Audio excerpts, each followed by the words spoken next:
waxaa marka kasii dambeysay sii xoogeysanaya dagaalka u dhexeeya ciidamada dowladda federaalk ee Itoobiya iyo kuwa xoogaga daacadda u ah maamulka TPLF ee Tigreed oo ay garab siinayaan maleeshiyada Tigreed ah kaas oo ka soconaya waqooyiga Itoobiya ama deegaanada Tigreed.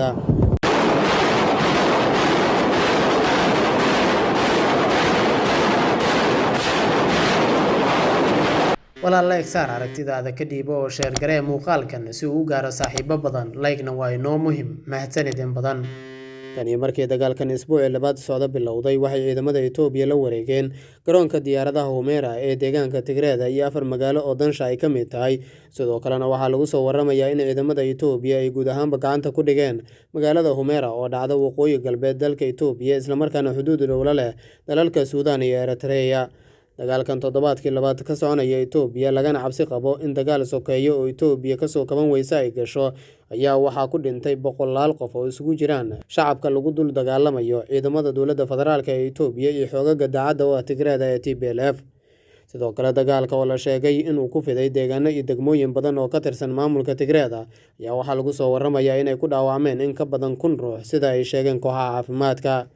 dhinaca kale dagaalka ayaa waxaa ku burburay guryo iyo goobo ganacsi oo ku yaala deegaanada Tigreed.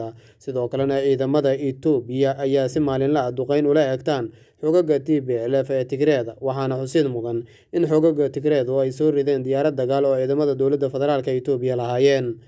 waxaa sidoo kale barakac uu ka socdaa deegaanada lagu dul dagaalamayo waxaana cabsi laga qabaa in deegaano haatan nabad ah uu ku fido dagaalku. qaramada midoobana waxa ay ka digtay in dagaalka ka socda gobolka Tigreed in 9 milyan oo qof ay halis ugu jiraan in guryahooda ay ka qaxaan maadaama la xiray wadooyinkii gali jiray gobolkaasi oo ay adag tahay in gargaar la gaarsiiyo shacabka. barakacayaashii ugu horreeyay oo u qaxay dalka Suudaan ayay dowladda Suudaan waxa ay ka xiratay xuduudaheeda. sidoo kalena dhinacyada dagaalamaya ayaa diidan in dadka naftooda la baxsanaya ay u baxsadaan dalalka dariska ah. iyadoo hay-ado dowlado iyo ururo caalami ah ay dagaalka Itoobiya ka socda digniin ka soo saareen ayaa ra'iisul wasaaraha Itoobiya Abiy Ahmed difaacay howlgalka militari ee dowladdiisu ay ku qaaday gobolka Tigreed isla markaana meesha ka saaray digniinada ah in tallaabadaasi ay dalka u horseedi karto dagaal sokeeye.